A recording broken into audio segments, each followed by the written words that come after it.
Florence in the 1400s wasn't ruled by the inherited decree of kings or the brute force of professional armies. It was ruled by the cold calculus of bankers within its vibrant, labyrinthine streets and the newly carved marble of its palaces. Power overflowed not from sheathed swords, but from precisely balanced ledgers and throughout Tuscany and beyond. No family name commanded greater weight, greater deference than the Medici. But how did this single family, originating from a modest wool trade, manage to quietly manipulate popes, command monarchs, and effectively engineer the very currency and economy of Renaissance Europe? This is not just a story about art. It's a story about the cold calculus of power, the invention of global finance, and a family that mastered the world by mastering the ledger. This is far more than just a narrative about art and architecture. It's a profound story of liquid wealth, strategic genius, and the invention of modern power.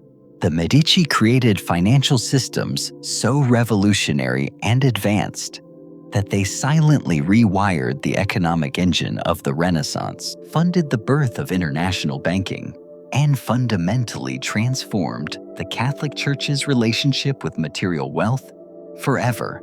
Their inexorable rise would ignite bitter rivalries, spark political revolutions, and unleash a cultural explosion whose aesthetic principles still shape our world today.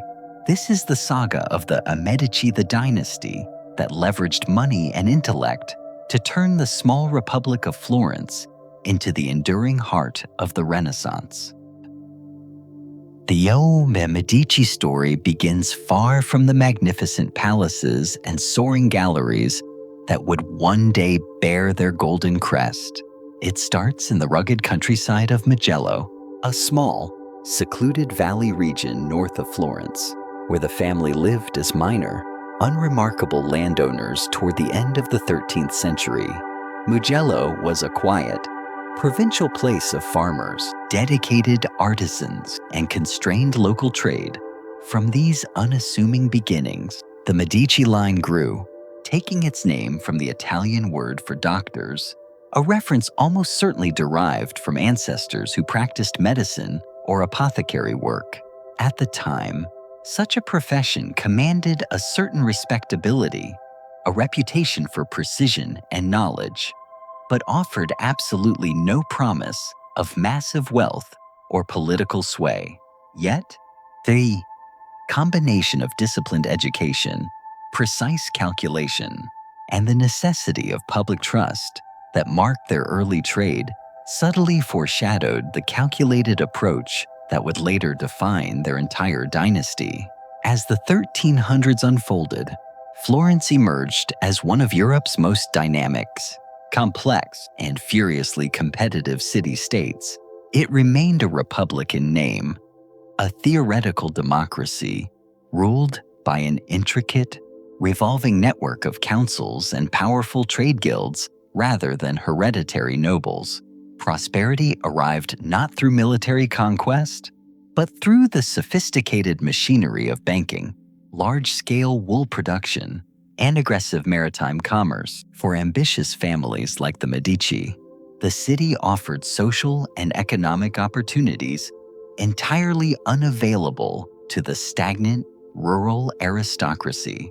By joining the powerful wool guild, the Art della Lana, the family deftly inserted itself into Florence's economic and political heart. Their initial business centered on the specialized processing, dyeing, and trading of cloth, a commerce that relied heavily on reliability, expert negotiation, and, above all, reputation. In a society where a verbal handshake could affect colossal fortunes as much as a complex written contract, trust was the ultimate, necessary currency. Florence's pressurized atmosphere, however, was driven equally by collaboration and brutal rivalry. Long-standing neighborhood feuds and deep commercial competition divided the city, and powerful older families like the Albizzi and the Strozzi fought for absolute dominance through commercial monopolies, strategic political maneuvering, and marriage alliances carefully engineered over generations. Each household guarded its client networks with intense suspicion, and a single financial misstep or political miscalculation could trigger social collapse or sudden exile. The Medici, acutely aware of their lack of noble lineage, learned to navigate this highly volatile environment through calculated discretion. Rather than flaunting nascent wealth through ostentatious display, they projected an image of humility, quiet diligence, and absolute reliability, deliberately cultivating clients who valued stability over prestige. This understated, cautious approach differentiated them sharply from the city's more flamboyant and aristocratic elites, allowing them to survive the frequent political storms that routinely toppled bolder, louder players. Averardo de' Medici, the father of Giovanni di Bicci, the man who would later consolidate the family's golden era, made the calculated, generational decision to invest heavily in banking. At the time, Florentine banks were rapidly expanding across Europe, financing the intricate trade routes that linked London, Bruges, Rome, and the Levant. Banking offered the potential for immense, transformative profit, but it also carried heavy, existential risk. To master this arena, they recognized that not all banking was equal in the eyes of the law and the church. In Renaissance Florence, the Medici operated as one of the few banchi grossi, the great banks that moved the European economy through vast capital and international bills of exchange. This elite status allowed them to bypass the social stigma of banchi di pegno, or pawn shops, which were often ostracized for violating usury laws. By focusing on international commerce and credit, they turned finance into a tool of high-stakes diplomacy. Entire companies could vanish overnight due to foreign wars, plague outbreaks, or, most commonly, unpaid royal debts. Averardo's cautious, disciplined ventures created the essential financial foundation that his son would later refine into an unparalleled network. The Medici learned early on that true influence in Florence did not depend on inherited swords or empty titles, but on immediate liquidity and established trust. In a republic theoretically built on collective, rotating power, control of money meant quiet, assured authority. Their rise coincided precisely with the cultural transformation known as humanism, spreading across northern Italy. Humanist scholars championed the rediscovery and study of classical antiquity, and Florence rapidly became both the muse and the intellectual marketplace for these potent new ideas. The Medici's growing capital position placed them perfectly at the intersection of powerful ideology and pragmatic commerce. Their generous donations to churches, hospitals, and local charities reinforced their cultivated image as civic benefactors, subtly masking their clear long-term ambitions for political influence. This careful balance of projected virtue and cold, hard calculation became a defining, enduring trait of Medici strategy for generations. The family crest began appearing more frequently during this period, a golden shield marked with a cluster of red spheres. To the Florentines, these palelle symbolized a distinctive identity, instantly recognizable from the textile workshops to the government halls. Myths soon amplified its prestige. One elaborate story claimed that a dent left by Emperor Charlemagne's sword inspired one of the red circles, suggesting the family's ancient, almost noble origin. Whether fact or clever fiction, the legend showcased their early mastery of public narrative, transforming mere heraldry into a powerful tool of political legitimacy.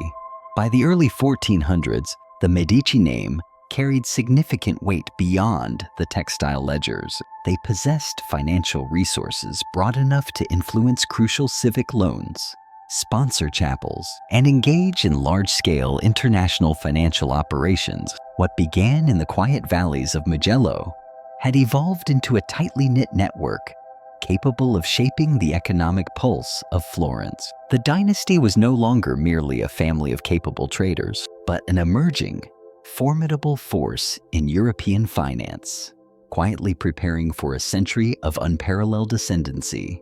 At the dawn of the 15th century, Florence stood as one of Europe's most prosperous, most politically complex, and most self-assured republics.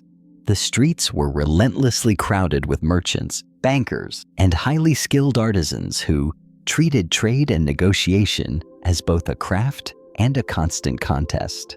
The city's ruling structure rested not on hereditary kings, but on an intricate, rotating system of elected councils. Every few months, new officials were drawn by lot to form the Signoria, a rotating executive government meant to represent Florence's various guilds. In theory, this complex system ensured democratic balance. In practice, however, long-standing family alliances and backroom bargains determined precisely who held effective office. A man's fortune, his reputation, and the number of loyal allies he could count among the powerful guilds mattered infinitely more than civic theory. In this profoundly uncertain, high-stakes climate, power was fluid. It was earned and seized, rather than merely inherited, and that quality made Florence unique in an age otherwise dominated by absolute monarchs. Florence's extraordinary wealth flowed from an economy built on the dual pillars of cloth and coin. Skilled laborers spun raw imported wool into luxury fabric, which Florentine merchants expertly exported across the entire continent. Banking grew directly in parallel with the essential textile trade, handling the credit, loans, and massive-scale international transactions that allowed Florentines to fund distant expeditions and global trading companies. The city's gold coin, the florin, became Europe's most reliable and preferred currency, accepted from the North Sea ports of Flanders to the distant courts of Constantinople. Its unwavering reliability gave Florence a global financial reach, far exceeding its modest physical size. Ships entering Italian harbors carried valuable silk from the east, precious dyes from the Levant, and silver from German mines, all priced in the trusted florin. For the select families who financed these ventures, banking was both unparalleled profit and quiet, ultimate power. Controlling the flow of money meant deciding precisely whose ventures succeeded and whose failed. Politics and finance in Florence worked seamlessly as two integrated sides of the same system. The guilds, ostensibly created to protect artisans and traders, gradually became sophisticated vehicles for elite control. Families like the Albizzi, the Strozzi, and later the Medici treated public offices not as civic duties, but as necessary investments in their commercial infrastructure. Patronage, the strategic exchange of favors, loans, or appointments, governed almost all aspects of political life. Success required intense discretion. Outright corruption could backfire violently in a republic that intensely glorified civic virtue. Yet every grand building project, every lavish public festival, and every charitable donation quietly reinforced which faction held the true, effective influence. For ambitious families without aristocratic ancestry, the city's mercantile government offered a carefully monitored open door. Money slowly replaced bloodline as the key to entry, allowing skilled financiers to eclipse the old noble houses. The amount of openness created a constant churning cycle of competition, turning Florence into a living laboratory for social mobility and strategic maneuvering. Religion intertwined naturally and deeply with commerce. The Catholic Church owned immense tracts of land and required secure financing for ongoing wars, grand pilgrimages, and the construction of vast cathedrals. Florentine bankers learned to expertly handle ecclesiastical funds, transforming spiritual obligation into significant economic opportunity. Lending money at explicit interest remained highly controversial under strict canon law, but creative accounting, disguised service fees, and complex currency exchange operations made the practice acceptable and profitable. This carefully managed moral compromise blurred the lines between devotion and profit, creating a functional alliance between the altar, the throne, and the ledger. They mastered the dry exchange, a system of fictitious bills of exchange that disguised interest as profit from currency fluctuations, allowing capital to grow rapidly within a moral gray zone. To navigate the rigid moral landscape of the time, they pioneered sophisticated financial loopholes that bypassed religious restrictions. While the church strictly forbade usury, the Medici mastered the dry exchange, a system of fictitious bills of exchange that disguised interest as profit from currency fluctuations. By moving imaginary money between branches like London and Venice, they created a gray zone in finance where capital could grow rapidly without ever explicitly breaking canon law. This technical brilliance allowed them to lend to the powerful while maintaining an image of pious obedience. A banker who could earn the Pope's unwavering trust gained access to the most secure, wealthiest client in all of Europe. Despite its outward prosperity and artistic brilliance, Florence was rarely peaceful. The same relentless rivalry that fueled innovation also bred deep resentment and factional hatred. Streets could erupt instantly in factional violence, and sudden, ruinous exile awaited families who fell from political favor.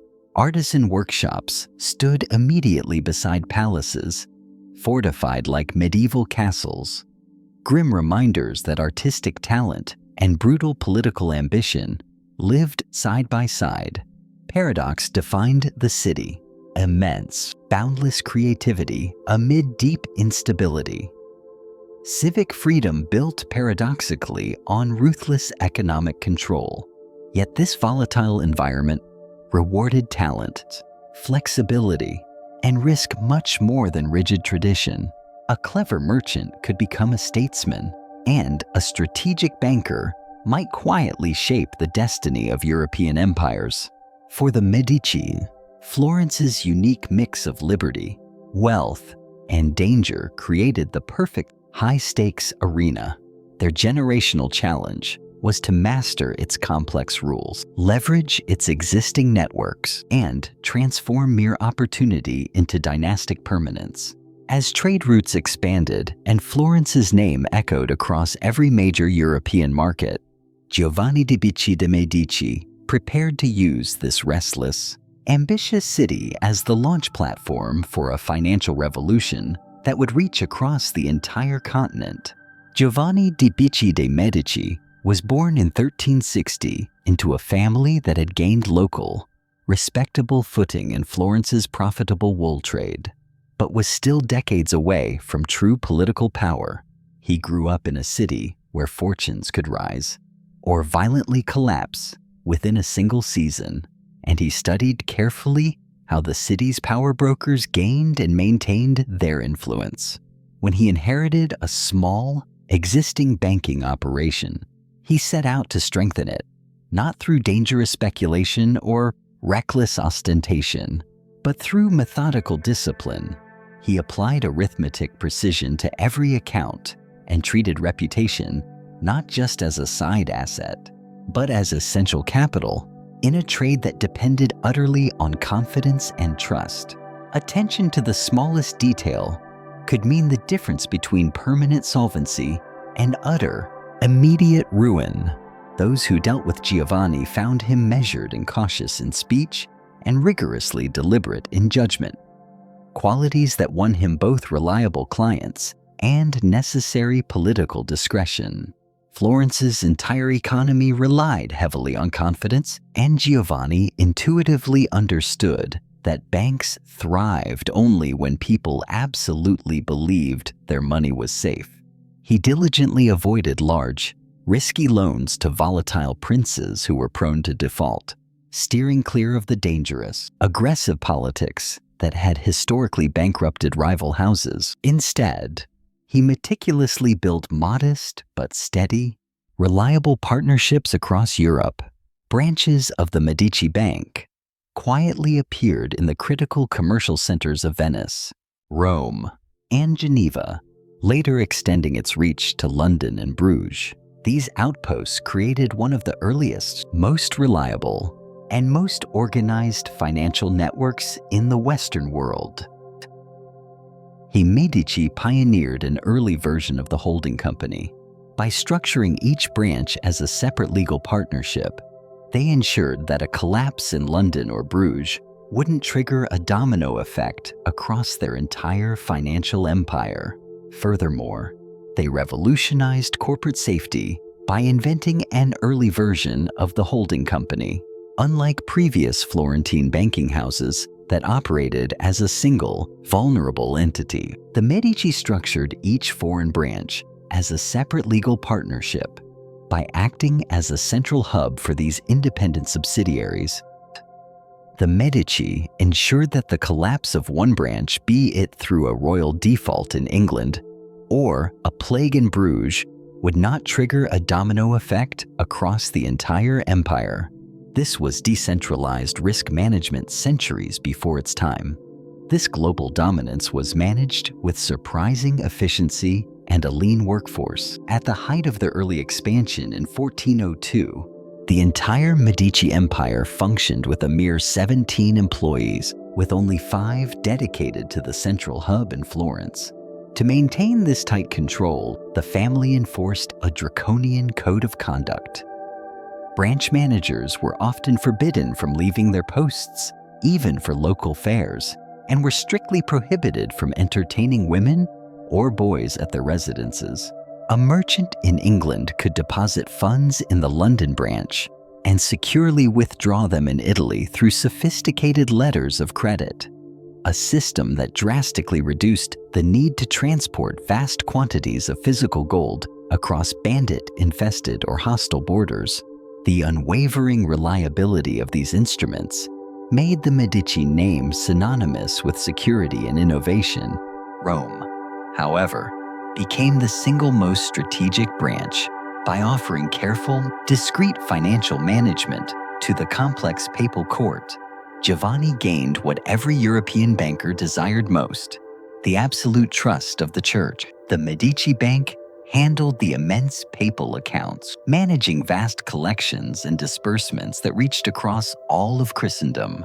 This strategic entry into the Vatican was secured through a high-stakes gamble on a man with a dark past. Giovanni de' Bicci famously bankrolled the rise of Baldassare Cosa, a former Mediterranean pirate who had turned to canon law.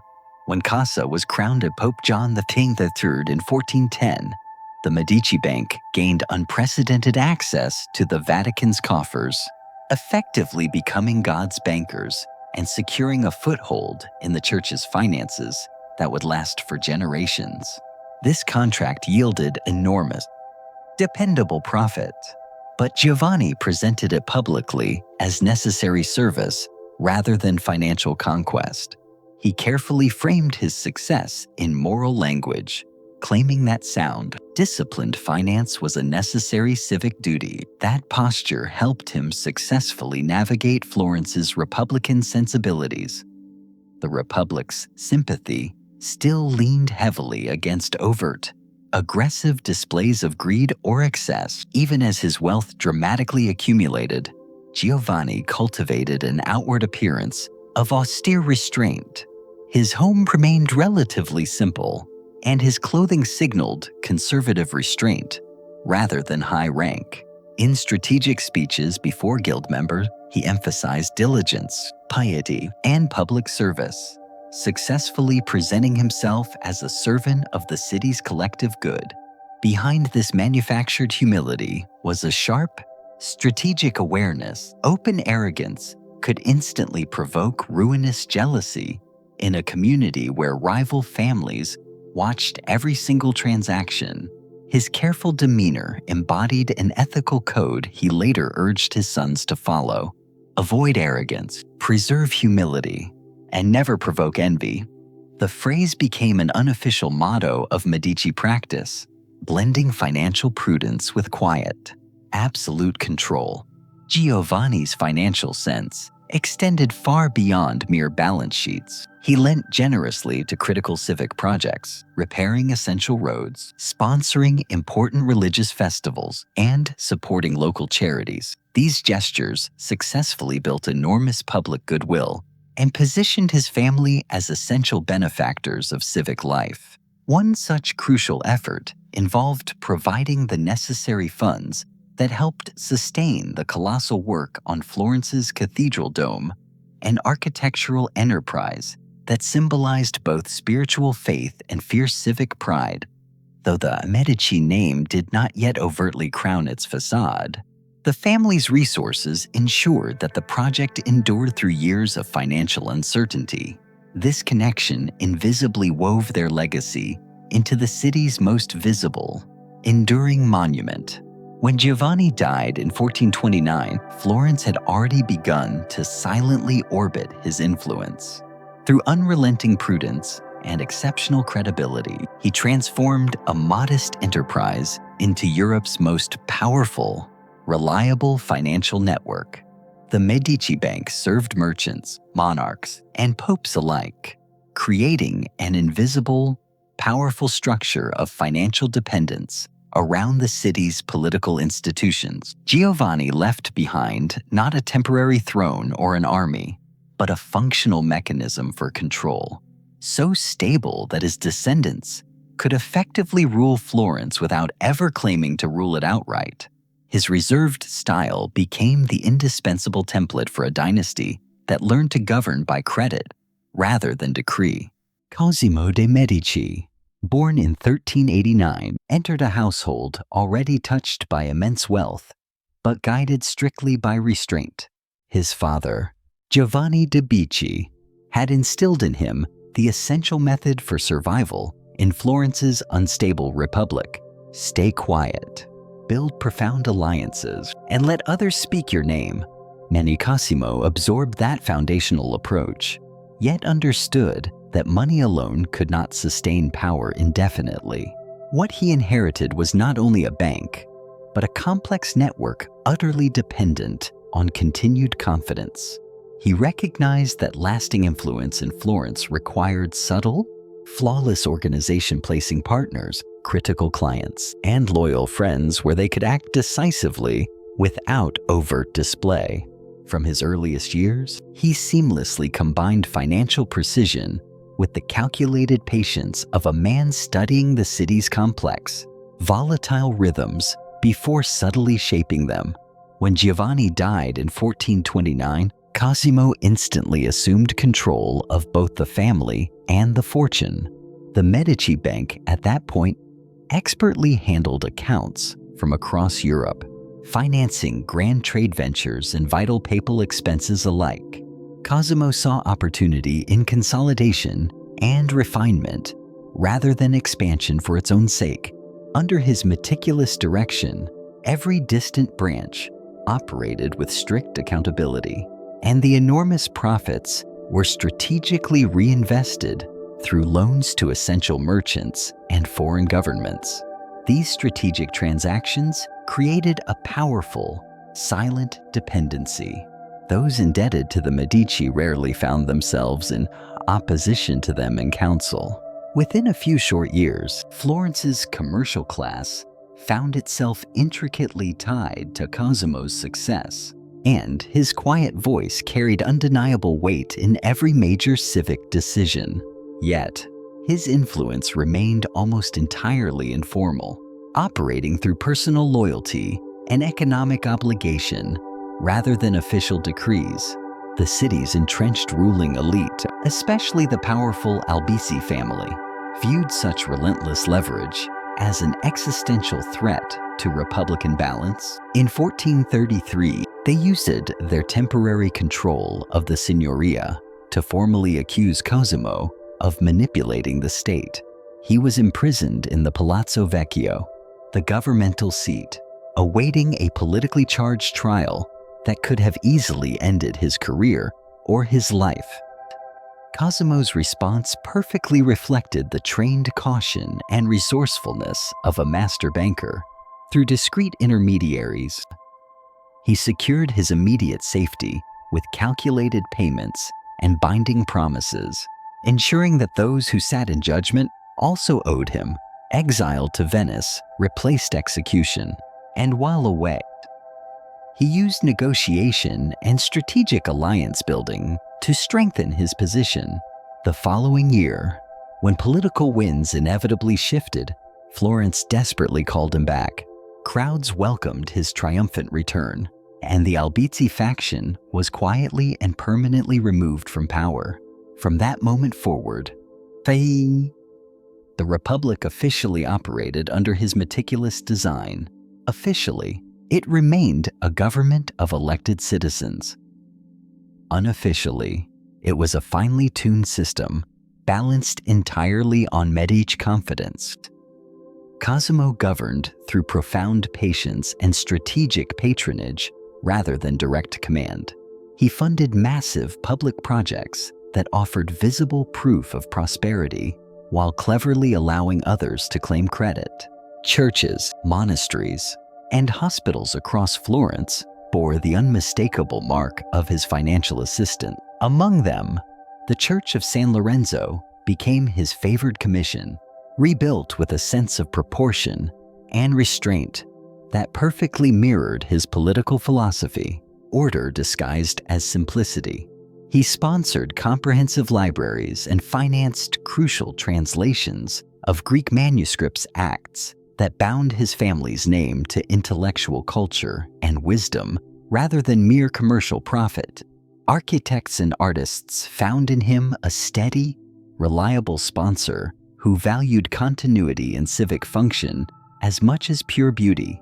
His own palace, designed by Michelozzo, deliberately avoided aristocratic excess, instead projecting authority through balanced stone mass and harmonious proportion.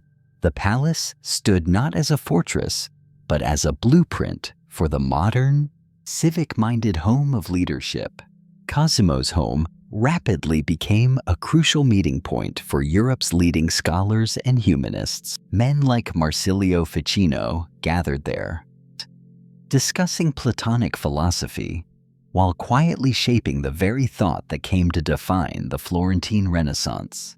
These intellectual associations extended Medici power into the realm of ideology, profoundly aligning wealth with wisdom.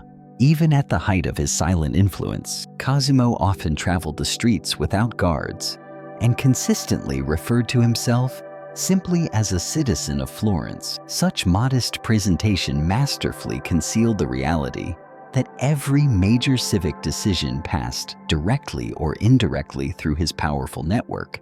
When he died in 1464, the city buried him with honors seldom given to private men, formally inscribing him as Pater Patriae, Father of the Fatherland, a merchant who had become the quiet, indispensable architect of Florence's age of brilliance.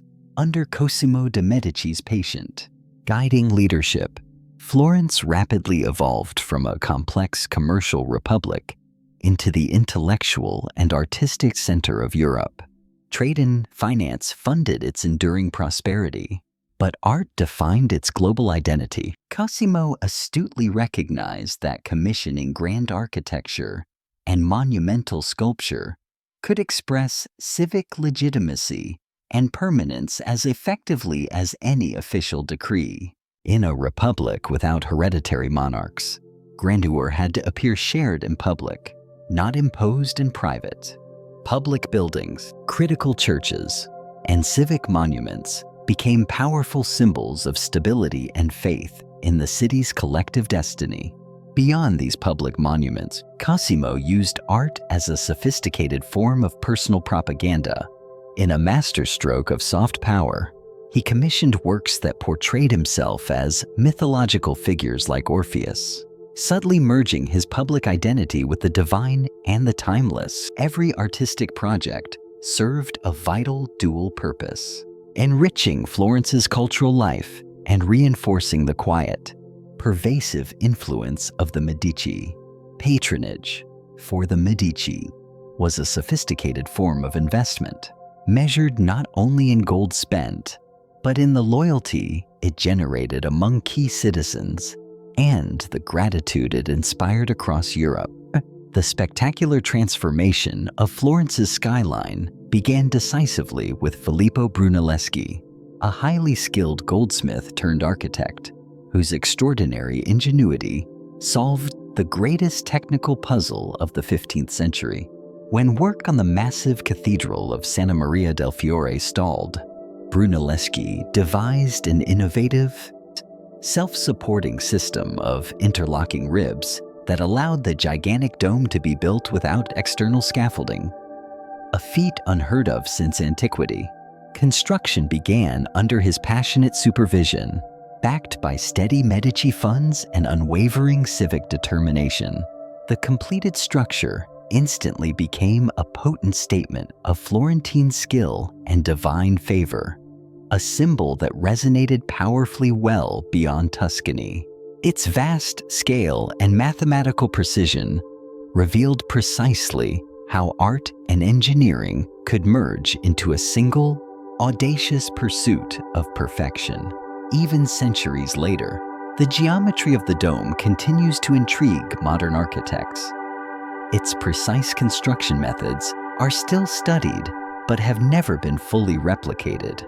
Cosimo understood that such monuments elevated far more than the builders they immortalized, the patrons who enabled them.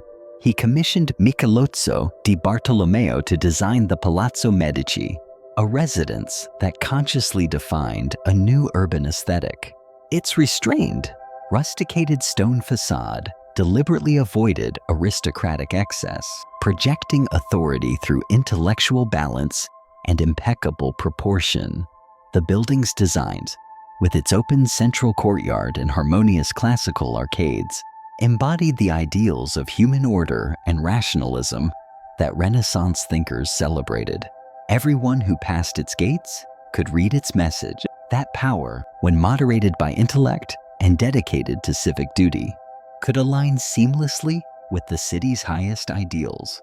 The palace stood not as a military fortress, but as a sophisticated blueprint for the modern home of civic-minded leadership. The Medici also transformed their parish church, San Lorenzo, into a definitive model of early Renaissance architecture. Brunelleschi's design replaced medieval complexity with clear lines, measured geometry, and an interior flooded with rational light. Each proportion followed strict mathematical ratios that reflected the humanist belief in a universe governed by discoverable reason.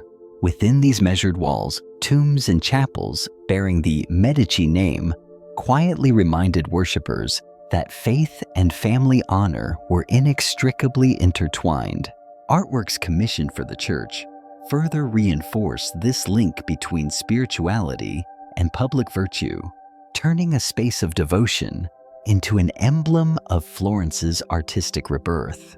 While architecture reshaped physical space, sculpture and painting gave voice to human emotion and intellectual pride. Donatello's revolutionary bronze, David, created under specific Medici patronage, revived the classical tradition of the freestanding nudity, a complex civic symbol of intelligence and youthful skill, triumphing over brute, massive strength. Fra Angelico's luminous frescoes, fully supported by Medici funds, filled convent walls with spiritual narratives that combined religious humility with deep psychological insight. Each work extended Florence's growing reputation as a center of radical innovation and revealed the family's profound understanding that beauty and shared aesthetics could unify a fragmented society. By mid-century, Florence functioned essentially as a living gallery. Workshops, guild halls, and private chapels displayed the continuous results of Medici sponsorship, drawing artists and scholars from across Europe. These visitors carried Florentine ideals back to their homelands, spreading the principles of proportion, perspective, and human dignity that defined Renaissance thought. Behind every commission lay clear political strategy. Art softened political rivalries, created essential employment, and visually celebrated civic unity. The Medici expertly used aesthetics as a tool of diplomacy, projecting harmony in a city frequently divided by faction. Through architecture and art, they successfully translated raw wealth into enduring legacy, ensuring that Florence's prosperity was not measured solely in coin, but in lasting, collective cultural achievement. Florence in the mid-15th century was a city defined by both staggering brilliance and constant, high-stakes unease. Behind the brightly painted walls and magnificent marble facades lay a republic fundamentally divided by competing, ruthless ambitions. The system of government, founded on the signoria and its rotating councils, looked deceptively democratic on the surface. Yet, in reality, each election was minutely shaped by patronage, liquidity, and quiet coercion. A handful of powerful, interconnected households treated the machinery of the Republic as their own lucrative investment. Every civic decision, from crucial trade policy to potential war alliances, turned into an immediate opportunity to strengthen private, factional influence. The Medici operated within this environment not as traditional lords, but as highly skilled, careful navigators. Their power derived entirely through persuasion, rather than official decree, by shaping eventual outcomes, rather than declaring outright ownership of them. The Albizzi family had long dominated Florence's civic offices when Cosimo de' Medici began methodically gathering loyal clients around him. Their bitter rivalry set the competitive tone for generations of Florentine politics. The Albizzi faction claimed to fiercely protect Republican virtue, publicly accusing the Medici of dangerous, monarchical ambition. The Medici deftly countered by funding massive festivals, restoring public buildings, and strategically forgiving debts. Their success was less a matter of ideological superiority than arithmetic precision. Cosimo's silent control of capital allowed him to distribute small but critically decisive loans across the various guilds and merchant circles. Many of those recipients later found themselves compelled to vote in his favor, or depending absolutely on his financial network for their own stability. The Albizzi relied on antiquated lineage. The Medici built binding relationships measured in credit and lasting gratitude. Other powerful families joined the constant competition for influence. The Strozzi, known for their immense fortune, aggressively sought to regain the authority they had lost after earlier conflicts with the Medici. The Pazzi and Rucellai clans alternated strategically between alliance and opposition, perpetually calculating which faction could better protect their immediate trading privileges. Marriage constantly linked these rival clans in a web so complex that business interests and kinship could never be separated. Each new alliance promised temporary security while simultaneously provoking new, simmering hostilities. Behind the facade of polite diplomacy, Florence became a volatile battlefield of accounting ledgers, strategic dowries, and constantly shifting loyalties. Beneath the elite politics, bankers and guild leaders engaged in subtle manipulation that entirely blurred the distinction between civic duty and personal benefit.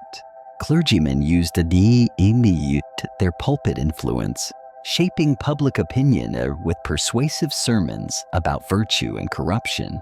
Information moved quietly through the city's numerous taverns, convents, and artist workshops. Rumors could damage reputations far faster and more profoundly than official decrees.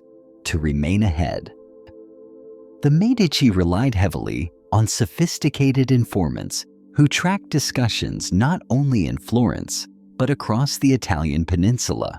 Letters encoded with subtle language passed constantly between their agents in Rome, Venice, and Milan. Every single word mattered, as a political misunderstanding could cost fortunes. While managing domestic intrigue, Cosimo expertly steered Florence through the violent rivalry of Italy's competing states. The fragile balance among Milan, Venice, and Naples offered both constant danger and immense opportunity. Cosimo preferred armed neutrality, enabling Florence to profitably service the wars of others. Medici loans financed armies and rebuilt towns regardless of which side ultimately prevailed. This pragmatic approach expanded their financial reach without risking open military confrontation. It also positioned Florence as an indispensable, trusted broker in an otherwise unstable landscape. Power in Florence depended completely on maintaining carefully crafted appearances. Citizens gathered in public squares to passionately debate liberty and governance, often unaware that many critical policies were finalized in private courtyards miles away. The illusion of popular equality successfully kept widespread unrest at bay. Even the most vocal critics of the Medici admitted that the stability provided under their guidance ensured economic prosperity. When Cosimo was briefly exiled, Florence's trade network faltered within months, confirming how deeply his system had penetrated civic life. Writers and thinkers later examined this network as proof that influence could outlast official, temporary authority. Niccolò Machiavelli, observing the enduring political legacy the Medici left behind, studied Florence's tangled alliances as a living demonstration of practical, effective power. By the mid-15th century, the city stood prosperous but tense.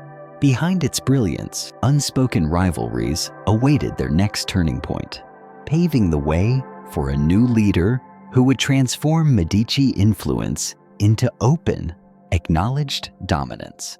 Lorenzo de' Medici, remembered as Il Magnifico, the Magnificent.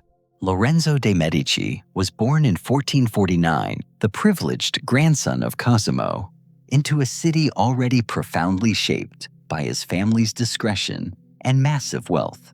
The household he grew up in valued scholarship and profound civic duty just as much as commerce. From an early age, Lorenzo displayed a natural, precocious talent for leadership and high diplomacy. When his father died, he inherited simultaneous control of both the global Medici Bank and Florence's extremely delicate political network. At only 20, he stepped into a position that demanded extraordinary restraint, unflappable confidence, and a rare ability to balance lofty civic ideals with absolute personal authority. Florence remained nominally a republic, but in reality, Lorenzo guided it, much like a modern state, ensuring that political factions stayed contained while maintaining the essential facade of collective governance. His generation viewed him as the definitive embodiment of Renaissance humanism. Lorenzo intensively studied philosophy, wrote eloquent poetry, and engaged regularly with scholars of mathematics and the burgeoning sciences. While wielding massive political power, he carefully cultivated the personality of a thinker and patron rather than a tyrant. His home became the cultural nexus where radical ideas, sublime art, and pragmatic politics met seamlessly. Foreign envoys often found him discussing theological nuance one moment and international currency policy the next. His famed charm served as an invaluable diplomatic tool. Foreign ambassadors trusted his word even when his influence extended quietly into their own cities. By combining intellectual depth and charisma, Lorenzo made Florence the most admired and emulated republic in Italy, wealthy, educated, and quietly controlled by one unparalleled family. Yet, the man behind this magnificent aura was physically unremarkable, proving that power resides in the mind. Despite the magnificent title, Lorenzo was described as plain, with a broad frame, a squashed nose, and severely short-sighted eyes. His friend Niccolo Valori remarked that while nature acted as a stepmother to his appearance, she was a loving mother to his brilliant mind. His patronage definitively reshaped European art. He recognized early talent in local painters and sculptors, offering them steady, reliable commissions that freed them from dependence on simple guild wages. Under his specific direction, the Medici household supported the genius of artists like Sandro Botticelli, a young Leonardo da Vinci, and the adolescent Michelangelo Buonarroti. Their works reflected the new humanist values of human dignity, narrative complexity, and rational beauty. Botticelli's paintings, such as Primavera and The Birth of Venus, created mythological harmony that transcended medieval symbolism, reflecting a deliberate return to classical ideals that had been dormant for centuries. Lorenzo funded expansive libraries for scholars translating ancient texts, ensuring that the moral and aesthetic principles of Greece and Rome fully informed the art and architecture of his time. In doing so, he linked his own name indelibly to Florence's creative, radical transformation. Politics remained his most demanding craft. Italy during Lorenzo's time was a volatile mosaic of powerful city-states whose shifting alliances constantly risked erupting into devastating wars. Milan, Venice, Naples, and the Papal States precariously balanced each other through treaties that could dissolve overnight. Lorenzo preserved Florence's independence, not through vast armies, but through relentless negotiation and personal diplomacy. He used strategic marriages and financial aid to keep rivals strategically aligned with his interests. When acute tensions with Naples threatened invasion, he boldly traveled personally to meet King Ferrante, a monarch known for his ruthlessness, securing peace through sheer persuasion rather than force. This singular ability to convert potential disaster into powerful alliance reinforced his reputation as the most capable statesman in all of Italy. At home, however, he faced growing resentment from Florentines, who feared that his effective hereditary power endangered republican freedom. The ceremonial offices of government still functioned, but real authority firmly rested with Lorenzo's private council. His expenditures on festivals, public art, and civic celebrations strategically created jobs and loyalty. Yet, they also dangerously drained the Medici fortune. The bank, perpetually strained by costly patronage and imprudent loans abroad, began showing losses near the end of his life. Despite these financial risks, his supreme leadership preserved Florence's cultural prominence and political stability. Lorenzo died in 1492, leaving behind both intense admiration and deep political unease.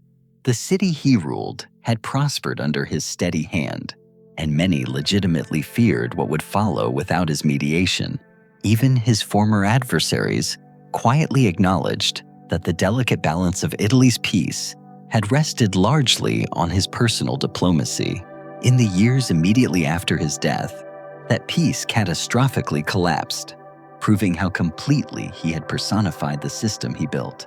By the late 1470s, Lorenzo de' Medici's dominance over Florence had reached an extent that few could ignore. His effective control of politics, finance, and diplomacy made him the undeniable central figure in the Republic, admired by the citizens who benefited from prosperity and profoundly resented by rivals who saw his influence as tyranny in disguise. Among those rivals stood the Pazzi family, extremely wealthy bankers with deep roots in the city's economic life. For years, they had watched the Medici relentlessly eclipse their prominence and monopolize every major financial relationship, including the immensely lucrative ones with the papacy. When Pope Sixtus IV and his ambitious nephew Girolamo Riario sought to expand papal territory, Lorenzo's principled refusal to fund their acquisition of Imola created new, acute tension. Feeling humiliated and fundamentally obstructed, the Pope turned decisively to the Pazzi, who were eager to reclaim power and weaken Medici dominance. The resulting conspiracy joined powerful interests across Italy.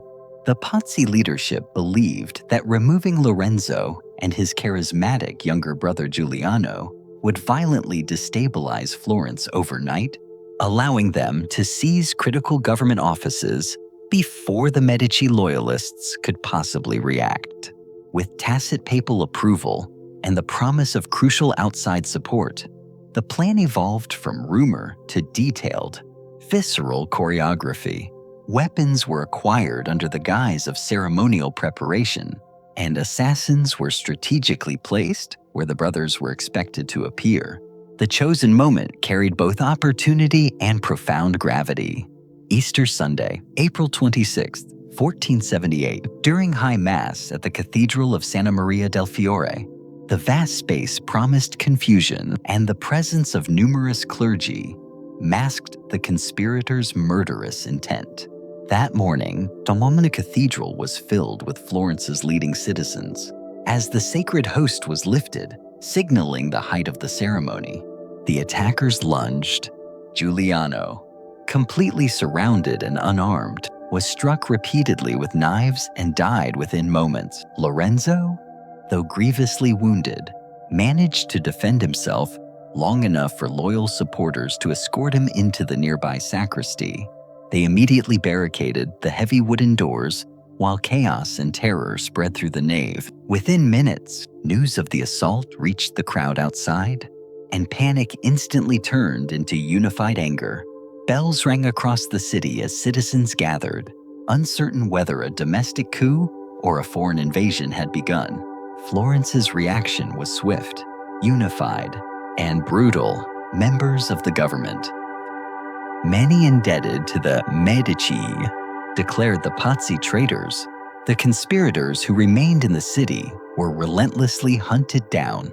Killing them became a public, desperate affirmation of loyalty to the surviving Lorenzo. Francesco de' Pazzi and Archbishop Francesco Salviati were captured and executed without trial, infamously hanged from the windows of the Palazzo Vecchio as onlookers filled the square below. The display offered grim assurance that Florence still belonged to the Medici.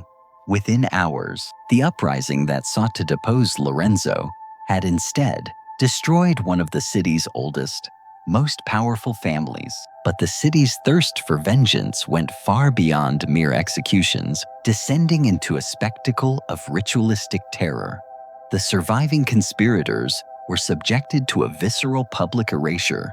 Jacopo de' Pazzi's body was exhumed, dragged through the streets by a mob, and cast into the Arno River, while his severed head was mockingly used as a door knocker at his own palace. This calculated brutality sent a chilling message to the remaining elites.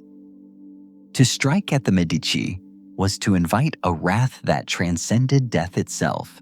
The Pazzi palaces were seized, their family crest erased from public stone, their memory condemned by decree. Pope Sixtus IV responded with absolute fury, excommunicating Lorenzo and placing Florence under interdict, a spiritual sanction that threatened to paralyze its trade and its worship. Allied papal and Neapolitan forces began immediate preparations for war, yet Lorenzo refused to yield control of the city to panic. In a move of incredible boldness, he traveled personally to Naples to meet King Ferrante, a monarch known throughout Italy for his treachery and ruthlessness. Through masterful persuasion and diplomacy, Lorenzo secured peace without yielding territory or paying tribute.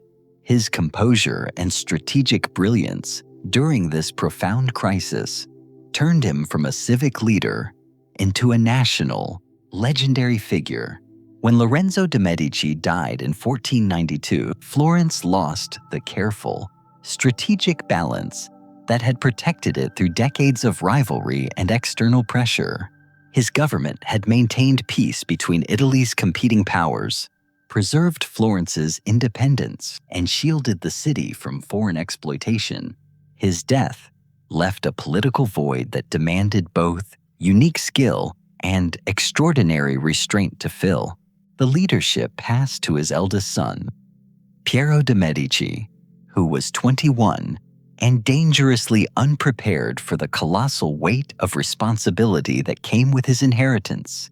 Piero possessed inherited confidence and a noble bearing, but fundamentally lacked his father's nuanced judgment and measured diplomacy. The city's political factions, long restrained by Lorenzo's pervasive influence, grew instantly restless. Meanwhile, abroad, Europe's military and economic landscape shifted rapidly toward open, aggressive competition for dominance in Italy. By the early 1490s, the peninsula was a patchwork of small but wealthy states that had depended for years on fragility and mutual dependence to prevent large-scale war.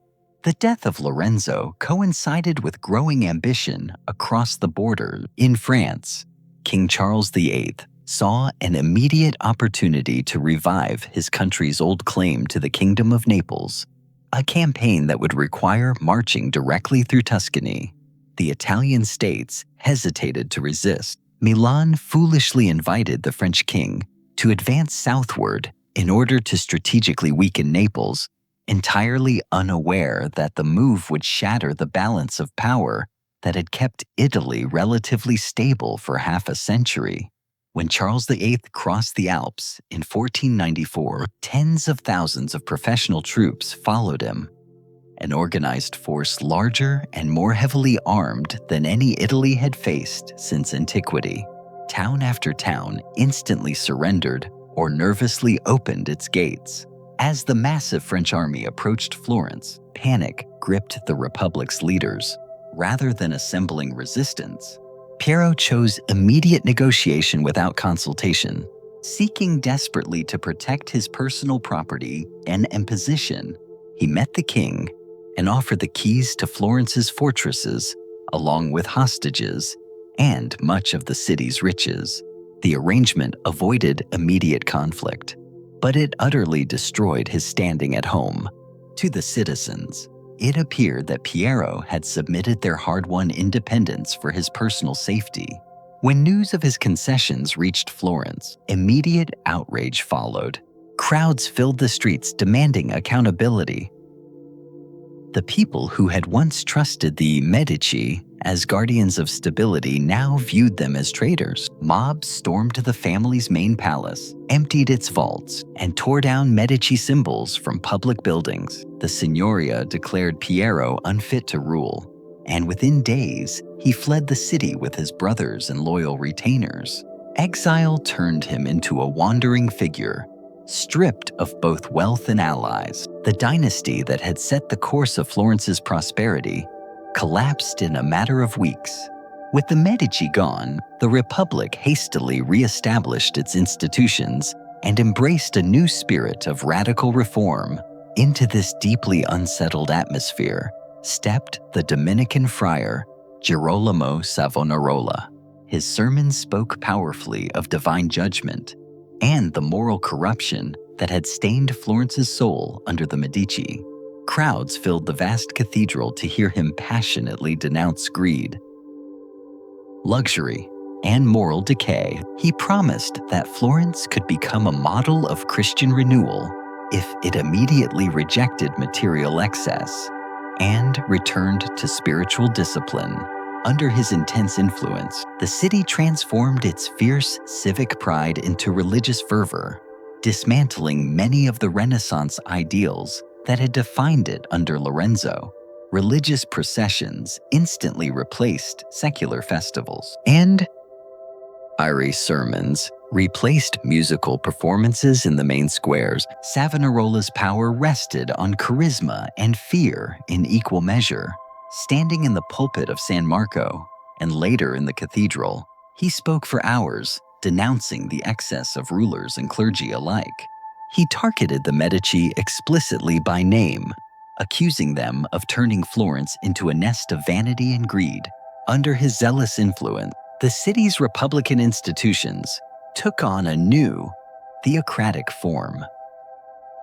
The councils were recast as moral assemblies, guided by scriptural law rather than mercantile opportunity. In place of Medici patronage, he introduced the rigid structure of a theocratic republic, claiming political authority derived directly from divine commission. Citizens were urged to adopt lives of punishing simplicity.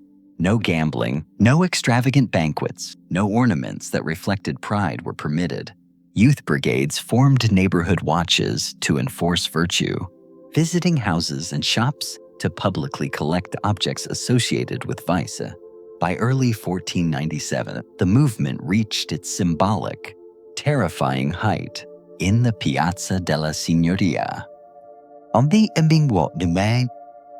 civic space that had once hosted tournaments and parades, Savonarola organized what became known as the Bonfire of the Vanities. Citizens carried mirrors, perfumes, playing cards, and fine clothes to the square. Artists and booksellers brought canvases and manuscripts considered indecent or pagan. When the flames rose, they consumed goods worth fortunes. Contemporary accounts suggest that even works by highly respected painters were tragically lost pieces that reflected Renaissance curiosity about mythology and sensuality. The spectacle marked a profound, total reversal of everything Florence had represented under Medici rule.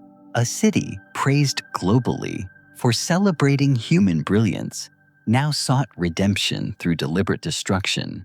For a time, this moral republic seemed politically unshakable.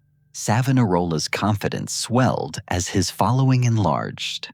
He predicted divine signs that would confirm his vision of a purified Florence, blessed by heaven. But his rule soon met resistance from those who had first supported him. Merchants watched foreign trade suffer under restrictions against luxury goods. Scholars bitterly resented the censorship of secular texts. Ordinary citizens, exhausted by austerity, began to miss the vibrancy of the Florence they had surrendered. When Savonarola audaciously attacked the corruption of Pope Alexander VI, the situation instantly escalated beyond Florence's control. The pontiff responded with immediate excommunication, cutting the friar off from the very church he claimed to serve. In 1498, after failed prophecies and several outbreaks of civil unrest, the Republican councils revoked his protection. Savonarola was arrested, interrogated under torture, and condemned with two of his closest followers. On a morning in May, he was hanged and burned in the Piazza della Signoria, the same space where the bonfire had consumed Florence's treasures the year before. The ashes of the preacher who sought to purify the city were scattered in the Arno River, ending the brief, terrifying experiment in theocracy. Today, a small circular plaque marks the site of his execution. Tourists often walk across it without pause, unaware that beneath their feet lay the center of a revolution that for 4 years tried to trade beauty for enforced holiness. Florence, deeply exhausted by unrest, would soon look once more to the Medici to restore the stability it had lost. When Savonarola's fiery rule collapsed in 1498, Florence entered a restless, dangerous age.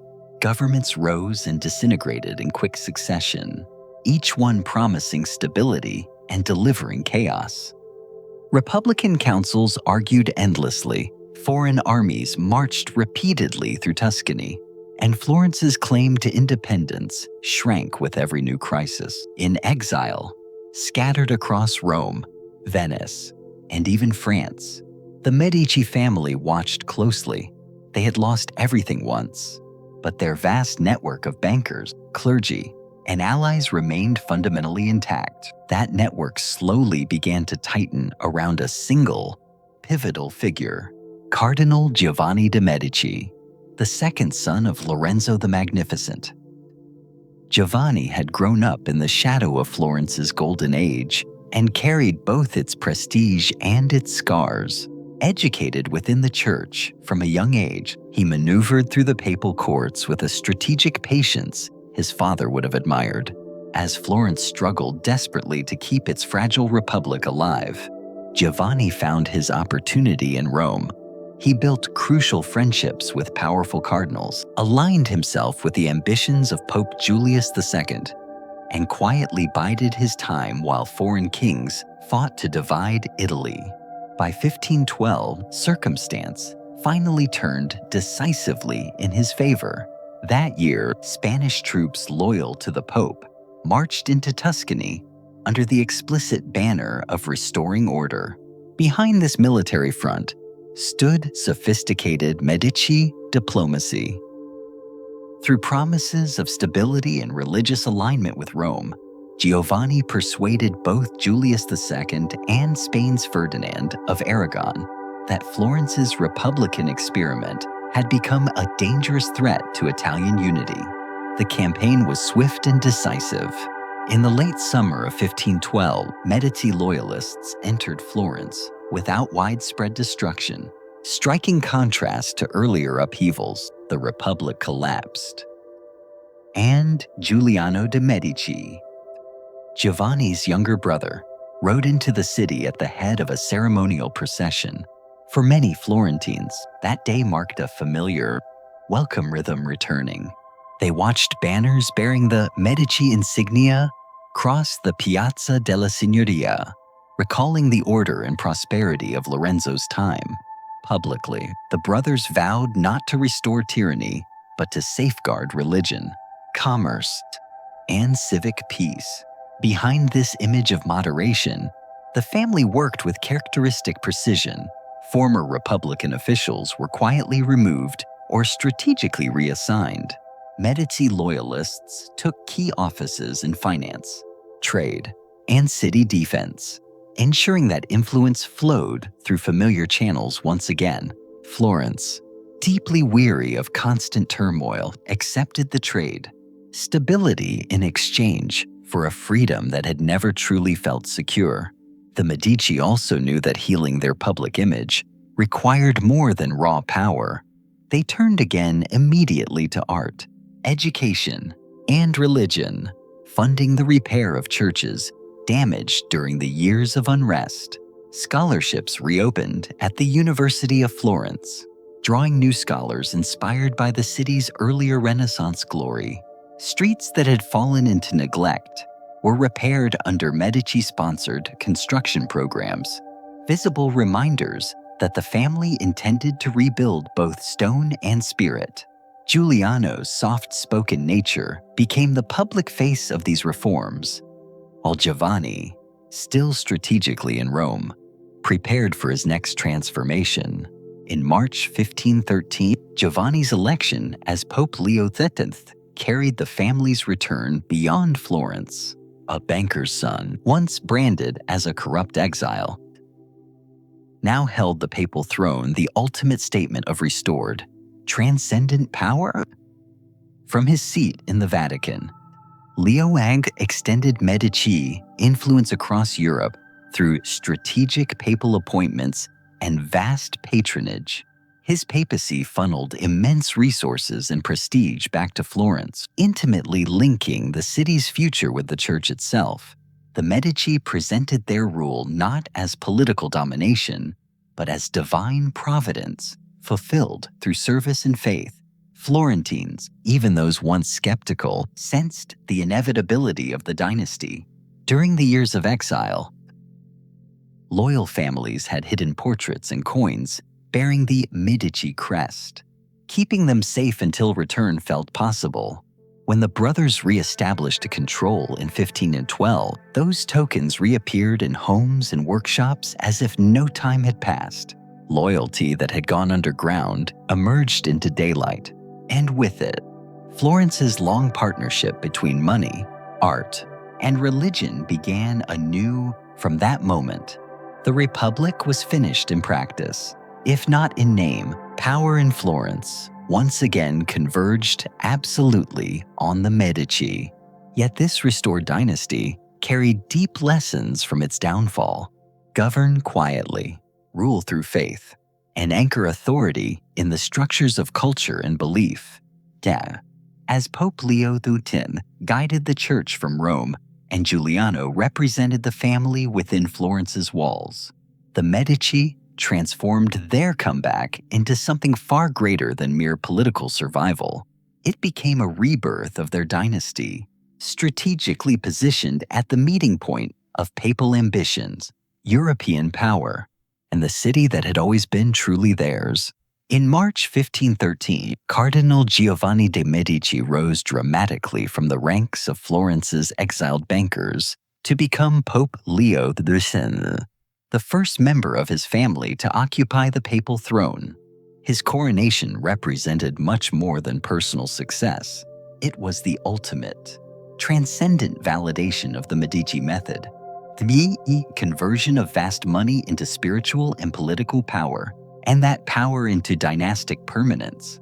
With the Medici now at the head of the Catholic Church, Florence's influence reached from its narrow city streets to the glittering courts of Europe. The combination of papal authority and the family's financial machinery created a new kind of empire, one built not on military conquest, but on credit, brilliant diplomacy, and spectacular display. Leo X's own words summed up the mood of triumph. God has given us the papacy, now let us enjoy it. It was not a statement of idleness, but of profound, confident ambition. He saw absolutely no contradictions between spiritual faith and material magnificence.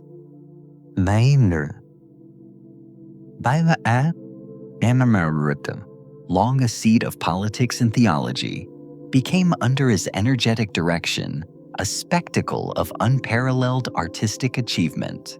Within months of his election, Leo brought leading artists and thinkers to Rome, transforming the papal court into the beating, brilliant heart of high Renaissance culture.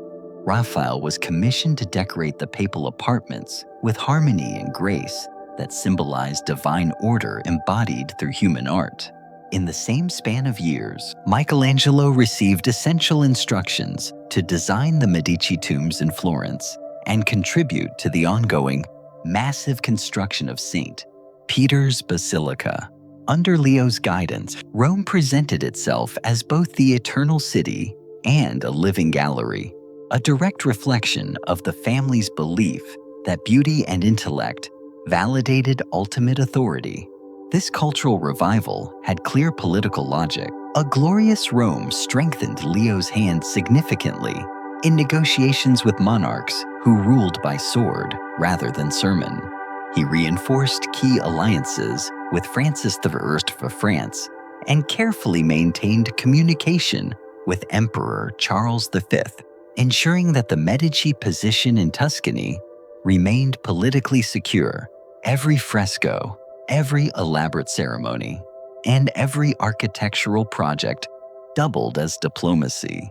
The Vatican became a magnificent stage on which Europe's rulers could witness Medici wealth and refinement, and by extension, their quiet control of taste, knowledge, and loyalty. Yet that relentless pursuit of prestige carried a heavy, accumulating costs. Leo X's extravagant festivals, necessary wars, and colossal artistic ventures consumed financial resources on an extraordinary scale. The papal treasury, already strained by conflict, fell deeper into inescapable debt. In a desperate search for revenue, the Church aggressively expanded its existing system of indulgences. Payments said to reduce time spent in purgatory. The practice was not new, but under Leo's administration, its sheer scale and public promotion were unprecedented. He viewed it as practical finance. Many across Europe saw moral decay and unforgivable venality. The growing discontent that followed reached Germany, where in 1517, Martin Luther publicly condemned the sale. His famous 95 Theses instantly drew millions of readers into questioning papal power, initiating what quickly became the devastating Protestant Reformation. Even as the clerical order began to fracture violently, Leo X maintained his aggressive pursuit of spectacle. Banquets and festivals continued, each surpassing the last in expense.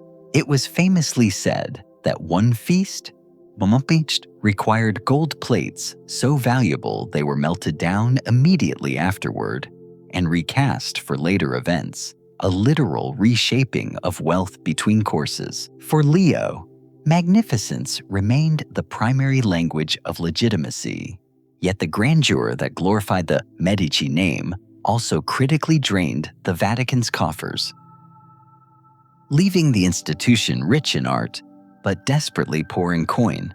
When Leo died in 1521, Europe stood utterly transformed. The Medici had reached their highest influence, commanding the church, guiding Florence from afar, and shaping the culture of an age. Yet, they left behind an empty treasury and an uncertain, volatile legacy, one soon inherited by his cousin, Lorenzo's nephew, who would become Pope Clement VII. When Pope Leo VIII died in 1521, the papal throne passed briefly through other hands before settling again on another Medici. Giulio de' Medici, cousin to the late Pope, had long served as one of the Vatican's most capable and cautious administrators. In 1523, he was elected Pope Clement VII, marking the second Medici ascension to the papacy in a single generation. The appointment confirmed that the family still commanded influence at the absolute highest level of the church. Yet Clement's inheritance was far less secure than his cousin's. Europe had quickly become a continent divided by faith, fractured by politics, and ravaged by war.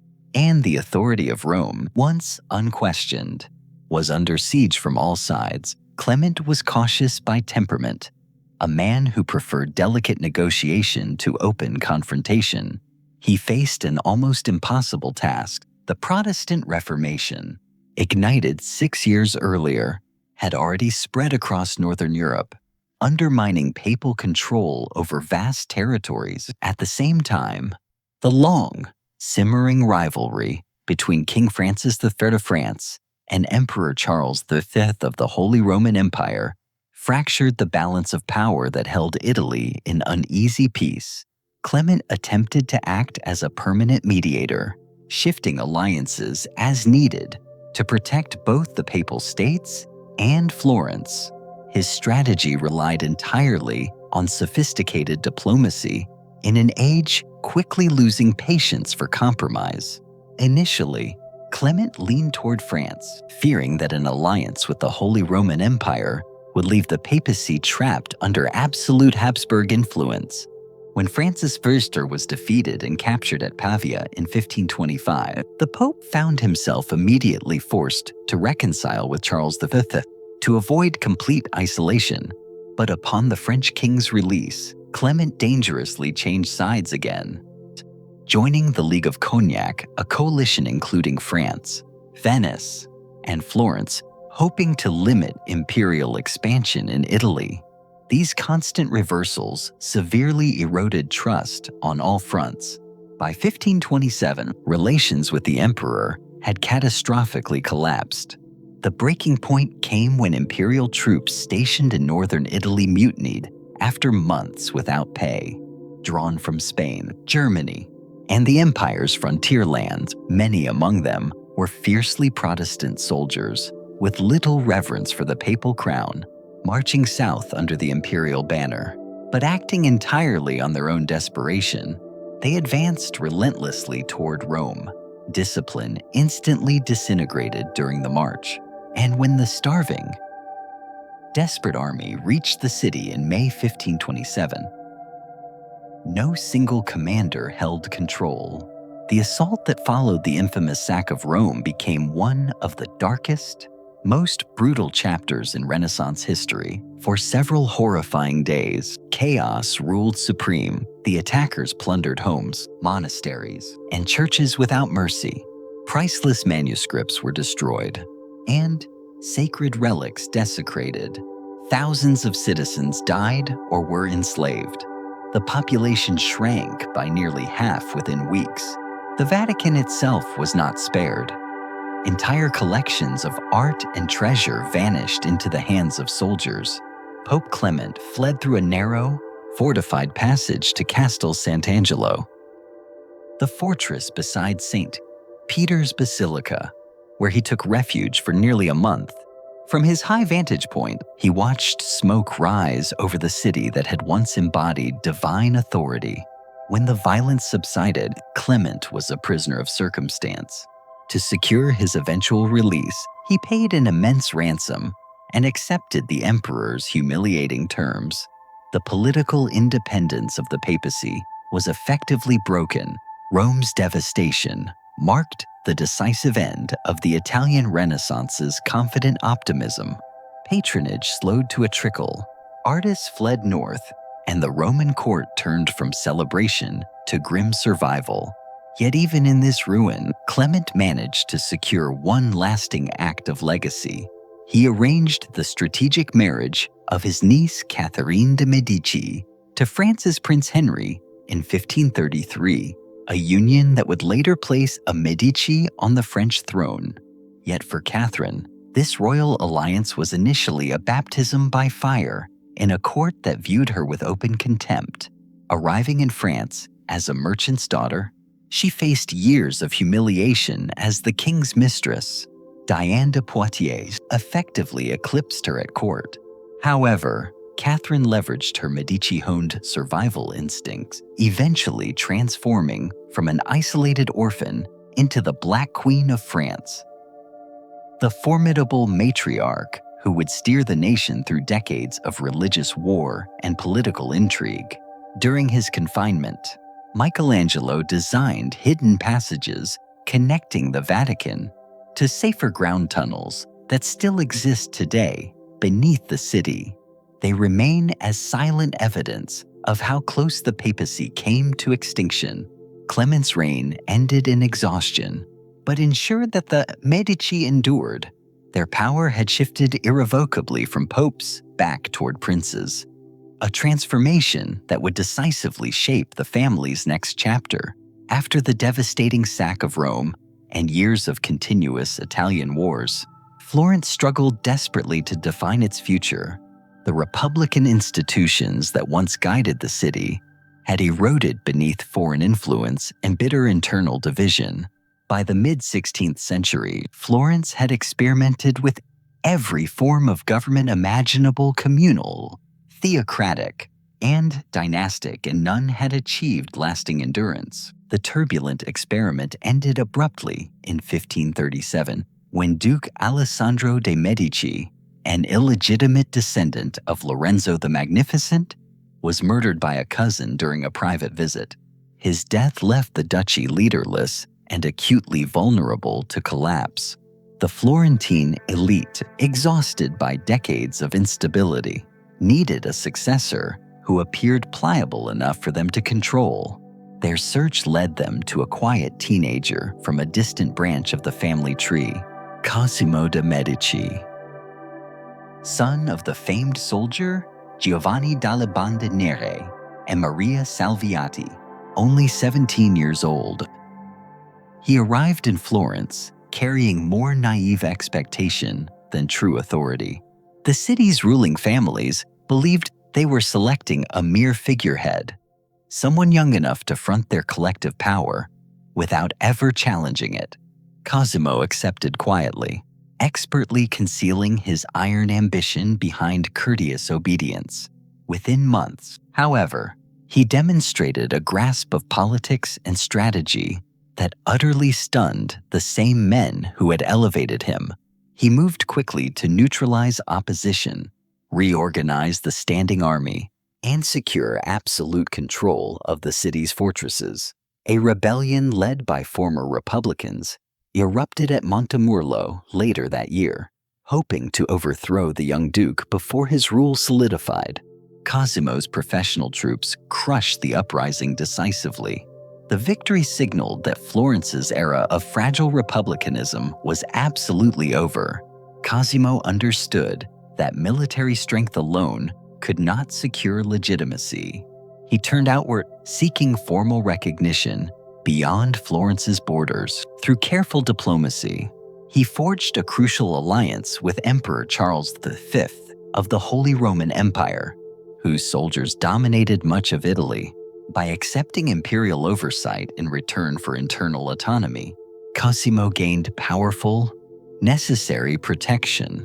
In 1537, Charles V confirmed him as Duke of Florence, formally legitimizing his rule. With that recognition, Cosimo began meticulously reshaping both government and image. He centralized administration, creating a disciplined, effective bureaucracy that answered only to him. The once rotating councils that had symbolized civic freedom were replaced by appointed officials fiercely loyal to ducal interests. To defend his state, Cosimo established a professional army commanded from new, sophisticated fortifications that encircled the city. The transformation was visible everywhere. No longer a bustling republic of merchants debating policy, Florence became an orderly court, directed from the Palazzo Vecchio, now the imposing center of government. Cosimo's strategic decision to rule from that building, the former home of the Signoria, fused Florence's republican memory with its autocratic present. Over time, the balance tilted further from city to state. His leadership extended beyond politics into art, architecture, and science. Recognizing culture as a paramount instrument of prestige, Cosimo revived the Medici tradition of patronage under tighter, centralized control. Artists and scholars were invited to glorify his court rather than the collective ideals of the past. Chief among them was Giorgio Vasari, whose designs reshaped Florence's landmarks. Cosimo commissioned Vasari to construct new corridors linking palaces and offices, reflecting the efficiency and necessary surveillance of centralized rule. One such project, the Uffizi, was conceived specifically as administrative offices for the Florentine government, the term itself literally meaning offices. Over the centuries, that structure would evolve into one of the most significant art museums in the world, a product of bureaucratic necessity turned into lasting cultural legacy. By aggressively expanding his influence through Tuscany's neighboring territories, Cosimo unified Pisa, Siena, and several smaller states under Florentine oversight.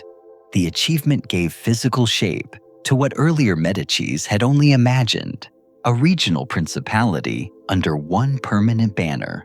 His prudence, public obedience to the emperor, and relentless commitment to order earned papal approval. In 1569, Pope Pius V granted him the title of Grand Duke of Tuscany, formally elevating the Medici from urban rulers to hereditary monarchs. Cosimo I's reign marked a new, definitive stage in the family's history. From the ashes of republicanism rose a disciplined court, whose legitimacy rested entirely on stability and unwavering control. Through pragmatic alliances, unrelenting authority, and deliberate public presentation, he converted a vulnerable city-state into a durable monarchy. The Medici name, shaped first by banking and art, had now acquired the permanence of royalty, with Cosimo I's coronation as Grand Duke in 1569. Medici completed their astonishing rise from merchants to monarchs. Florence was no longer a self-governed republic, but the secure capital of a hereditary state recognized across Europe. The transition brought crucial stability to a region that had endured decades of turmoil, and for nearly 2 centuries, Cosimo's descendants would rule over Tuscany under their steady guidance. The small territory became known for careful administration, steady commercial prosperity, and an unusual devotion to science and culture. Each generation of dukes added new dimensions to the Medici reputation, some through vision, others through eccentricity. After Cosimo's death in 1574, his eldest son, Francesco I de' Medici, inherited both the throne and the expectations of continued reform. Francesco was an intelligent man with a restless, almost obsessive curiosity. As fascinated by chemistry and alchemy as his ancestors had been by politics, the ducal palace rapidly turned into part laboratory, part gallery.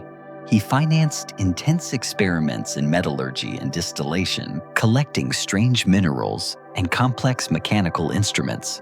Accounts describe him conducting demonstrations late into the night, surrounded by flasks, furnaces, and meticulously handwritten notes.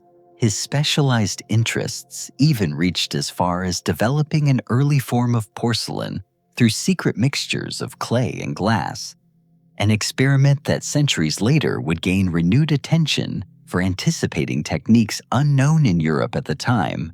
Francesco encouraged painters, engineers, and scholars, but gave little disciplined thought to foreign policy or to the intricate management of trade. Without his father's relentless discipline, the state's expansion slowed, and court life became increasingly insular.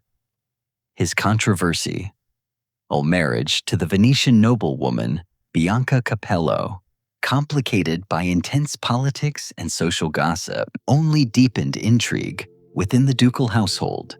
When both died suddenly in 1587, rumors immediately spread that they had been poisoned during a family dinner. The cause remains debated, though later studies of their remains have suggested mercury exposure rather than deliberate murder. Even so, the tale of their deaths became a dramatic part of Medici legend, a sinister mixture of science, secrecy, and fatal curiosity. The next ruler, Ferdinando Puyin, had once been a cardinal in Rome, leaving the church to reluctantly take the throne. He brought much-needed order back to the government with a clear sense of practical purpose. Having observed papal politics firsthand, Ferdinando favored structure over mere spectacle.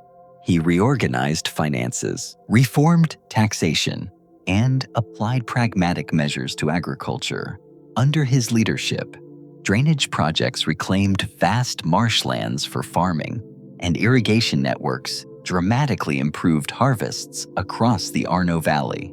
He founded the critical port city of Livorno Leghorn to aggressively attract merchants and sailors from across the Mediterranean.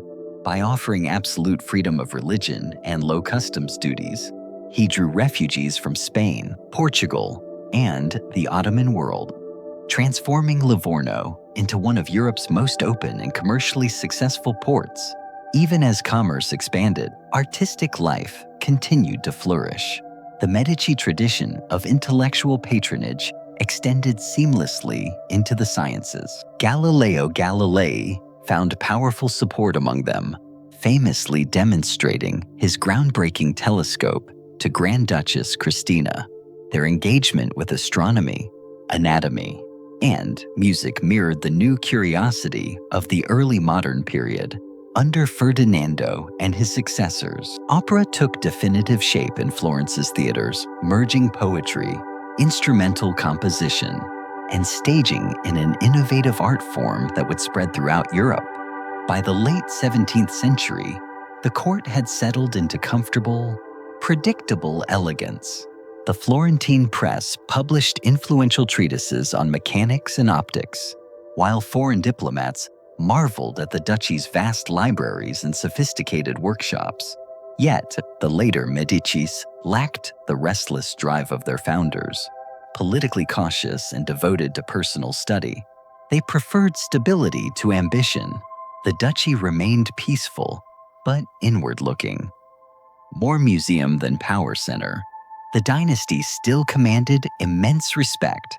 But each generation produced fewer heirs, and the line that had once reshaped Europe faced its quietest, most final challenge, continuing its legacy without viable successors. They understood that wealth could build palaces, but only learning and art could build permanence. From their earliest rise in Florence, the Medici treated knowledge as a crucial investment. Wealth could build temporary palaces, but learning built permanence, something that could outlast transient rulers and fragile boundaries. Their patronage transformed Florence into an enduring workshop of discovery where creativity and scientific inquiry worked side by side. Under the Medici dukes, this partnership matured into a sophisticated, state-sponsored system. Artists, scientists, and philosophers worked not in isolation, but in constant, interdisciplinary conversation, each discipline advancing the other. What began as a private family tradition evolved into public institutions that defined the intellectual life of Europe. Cosimo formalized that approach by establishing the Accademia del Disegno, the first academy dedicated to the professional theory and practice of art. Until then, painters and sculptors had belonged to craft guilds alongside stonemasons and carpenters. The academy fundamentally changed that perception, recognizing artists as thinkers who could study proportion, anatomy, and geometry with academic rigor. This vital shift elevated art from manual labor to intellectual pursuit. Training was standardized, criticism encouraged, and the scientific study of the human body connected the visual arts to the emerging field of science. The Medici used these new frameworks to reinforce Florence's reputation as the undeniable heart of Renaissance thought. Their influence reached further as later dukes continued sponsoring scholars beyond the arts. Mathematicians, engineers, and natural philosophers found steady, institutional support within the Medici court. Workshops attached to the ducal palace became functional laboratories filled with meticulously drawn maps, celestial globes, and complex mechanical clocks. Anatomists, precise in their dissection of the human form, stood beside architects studying structural balance. This network of integrated disciplines placed Florence in direct conversation with the scientific centers of Venice and Padua, and its findings traveled rapidly through Europe in manuscripts and diagrams financed by Medici funds. Curiosity itself had become state policy. No example of this blend of curiosity and patronage stands out more vividly than the connection between the Medici and Galileo Galilei. When Galileo presented his telescopic observations to the ducal court, he clearly understood the importance of symbolic association. He named Jupiter's 4 largest moons the Medician stars, honoring his patrons and publicly acknowledging their role in supporting his scientific study. The discovery symbolized a new, critical relationship between science and power, evidence and observation funded by rank and reputation. While theological controversy followed in later years, the partnership demonstrated how a Florentine lineage rooted in commerce had evolved into key allies of scientific transformation. The family support also extended to medicine, alchemy, and the exploration of natural phenomena. Laboratories within the Pitti Palace carefully examined minerals, exotic plants, and chemical reactions, not only for curiosity's sake, but for their direct potential in trade and healing.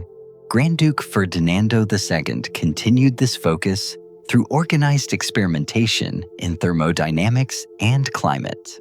Under his patronage, Florence witnessed the creation of the mercury thermometer, a tool that made temperature a measurable concept rather than merely a feeling.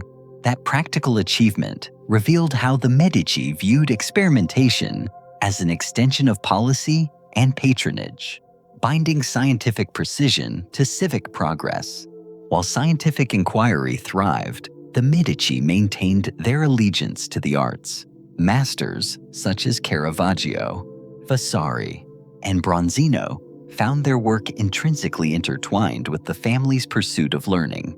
Paintings celebrated invention, architecture embodied rational order, and music explored harmony as a complex reflection of cosmic balance. Within the court, musicians and philosophers mingled freely with engineers, and performances often mirrored scientific experiments. Out of this vibrant, interdisciplinary environment, opera definitively emerged. The earliest performances combined poetry, instrumental composition, and staging under ducal sponsorship in Florence. The term opera, meaning work, reflected the Medici view that every creative act, artistic or scientific, was deliberate labor in service of knowledge through generations of careful, consistent support. The Medici expertly knit together the intellectual threads that would later form the foundation of modern Europe. Their workshops anticipated modern laboratories, their academies shaped universities, and their salons foreshadowed modern research institutions. By the time their political strength began its quiet fade, their profound influence over how knowledge was produced had already taken permanent root. Florence, once merely a city of traders, had become a place where art and science merged into a lasting, integrated legacy, preserved long after the family's own bloodline began to disappear. By the late 17th century, the Medici family that had once steered the engines of culture and politics across Europe was entering its final, protracted era. But as the centuries turned, the Medici faced a paradox that no ledger could resolve: the accumulation of vast riches alongside the bankruptcy of the spirit.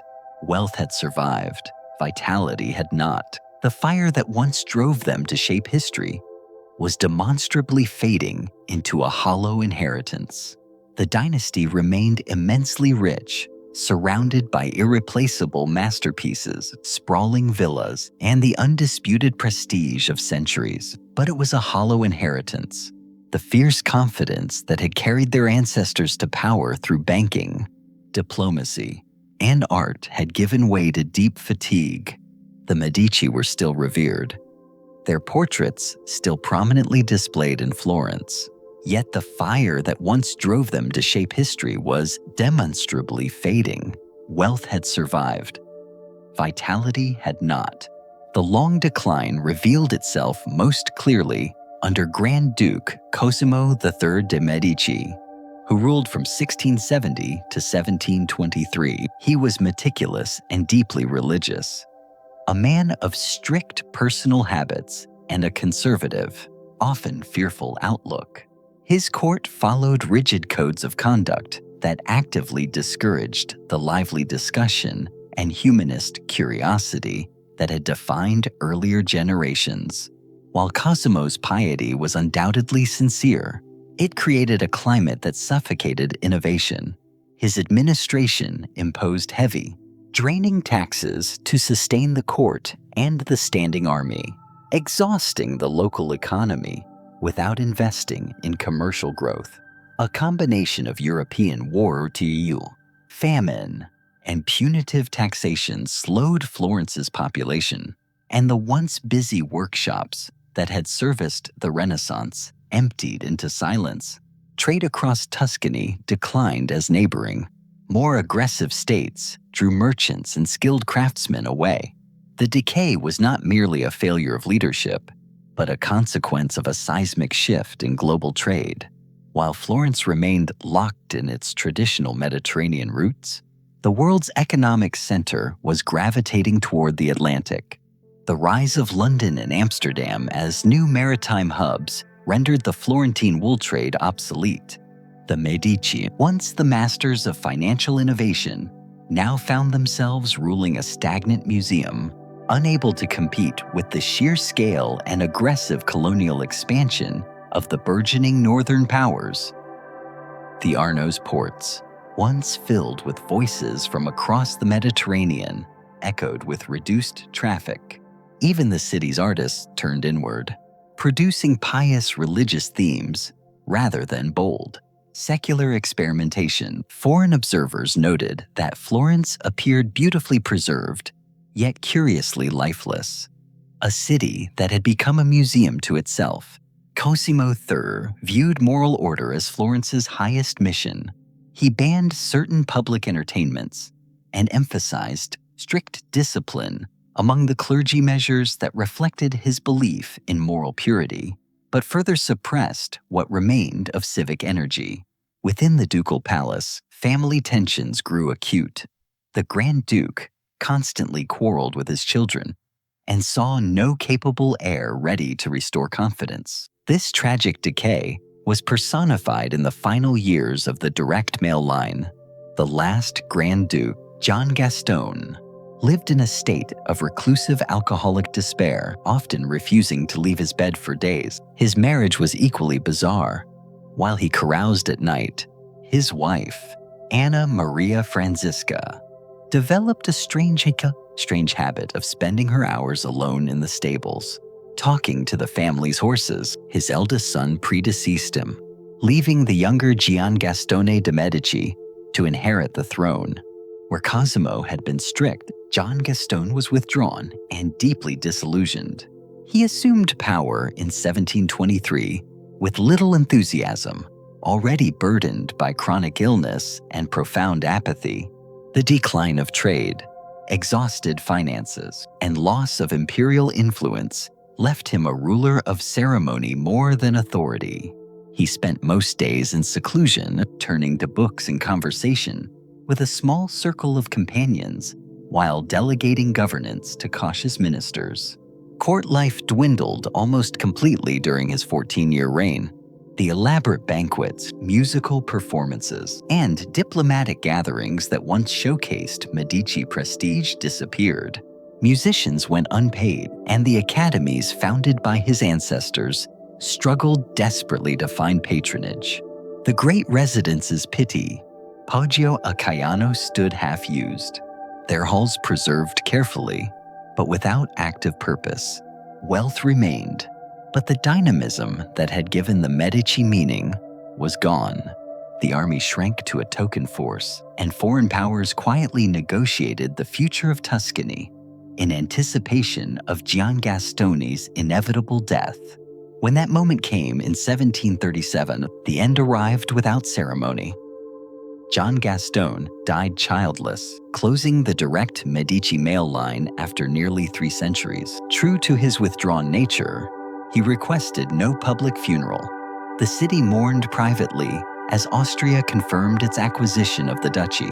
Power transferred to Francis Stephen of Lorraine, husband of Maria Theresa of Austria, marking the beginning of Habsburg rule in Tuscany. Yet even stripped of sovereignty, the Medici name retained unmatched resonance in Europe. Their dynasty had reshaped culture, economics, and science so completely that its decline felt less like disappearance than a profound, quiet transformation. And in Florence, one final descendant would ensure that the memory of their golden age never vanished. When her brother Giangastone de' Medici died in 1737, Anna Maria Luisa de' Medici became the last living descendant of a family that had ruled, inspired, and financed Florence for 3 centuries. She was 60 years old, intelligent, and fiercely well-educated, acutely aware that the dynasty's extinction was not only biological, but symbolic. Without her, the lineage that had produced popes, dukes, scientists, and artists would end completely for most of her life. She had lived away from Tuscany as the wife of Johann Wilhelm, Elector Palatine of the Rhine in Germany. She earned a considerable reputation as an accomplished patron of music, supporting composers and sponsoring public concerts in Dusseldorf. Widowed and without children, she returned to Florence after decades abroad to find a city ruled by outsiders and a precious patrimony in acute danger of neglect. When the Austrians assumed authority over Tuscany and granted administration to the House of Lorraine, Florence's new rulers saw the Medici collections mainly as disposable valuables rather than irreplaceable heritage. The treasures accumulated over generations, from ancient bronzes and rare manuscripts to canvases by the masters of the Renaissance, could easily have been dispersed through or diplomatic exchange across Europe. Anna Maria Luisa understood the risk clearly. She had grown up surrounded by those objects and the powerful memory of what they represented. Her family's long, singular experiment linking beauty with civic pride. In her view, the artworks were not property but the very identity of the city. Their protection became her final, defining project. To secure that goal, she turned to complex legal strategy. Negotiations with the new government were delicate, as she no longer held political authority, yet retained symbolic control over all Medici possessions inherited from her ancestors. After years of intense discussion, she meticulously drafted an agreement known as the Patto di Famiglia, the family pact ratified in 1743. This crucial document stated that the entire artistic, archival, and scientific patrimony collected by the Medici must remain permanently in Florence for the use of the public and the glory of the city. With those binding words, Anna Maria Luisa transformed a private dynasty's collection into a permanent civic trust. The scale of what she secured is difficult to overstate. The contents of the Uffizi Gallery, the Pitti Palace, and the Medici Villa collections included masterpieces by Michelangelo, Botticelli, Leonardo da Vinci, Raphael, Titian, and countless others. By preventing these works from being divided among European courts, she preserved the physical essence of the Renaissance in its birthplace. Within a generation, travelers from across the continent came to Florence not to witness a royal court, but to study an open treasury of art, science, and history. The city evolved into a living museum, its cultural wealth serving both memory and monument. Anna Maria Luisa continued to manage the maintenance of these institutions until her health declined. She recorded inventories, oversaw restoration projects, and corresponded with scholars regarding the meticulous care of manuscripts and instruments. Her intention was never mere display, but education.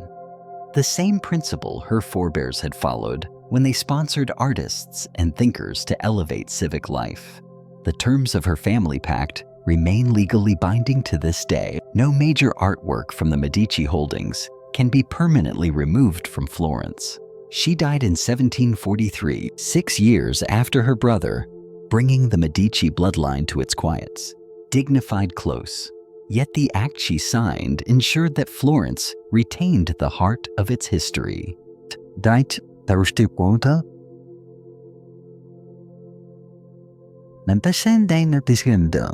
Brilliant decision.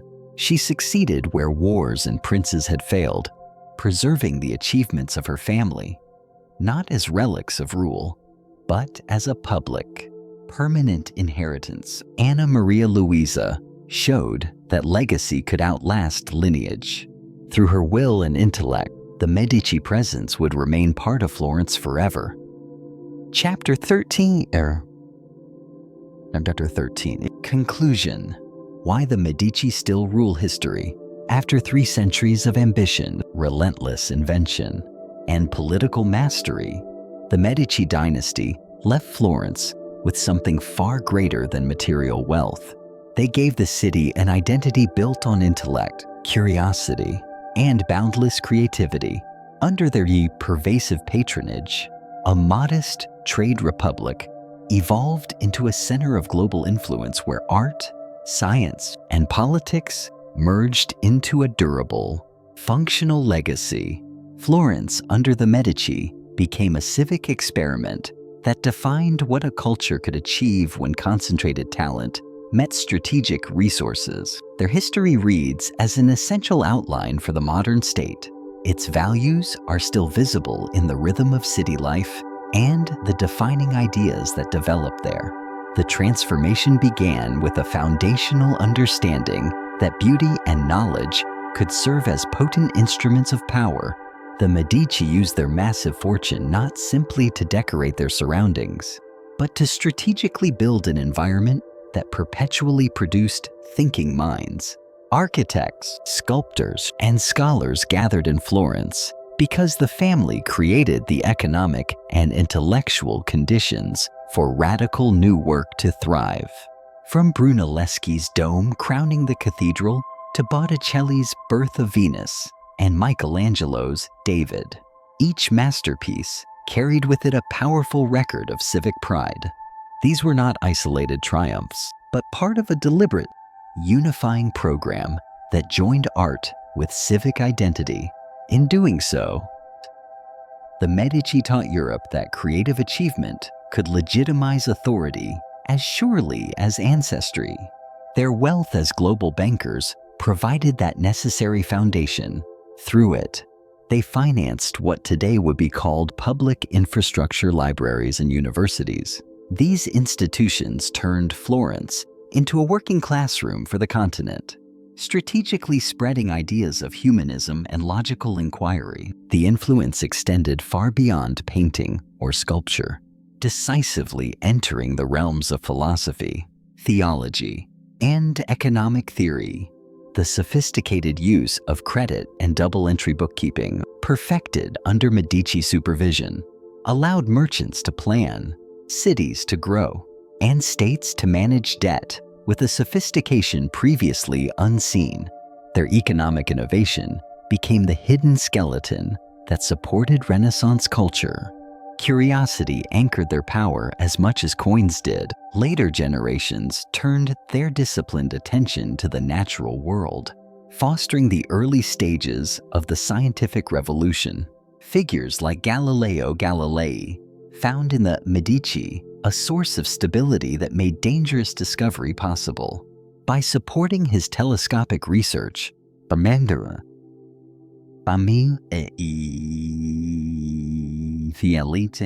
sponsored a profound shift from inherited authority to observation-based knowledge.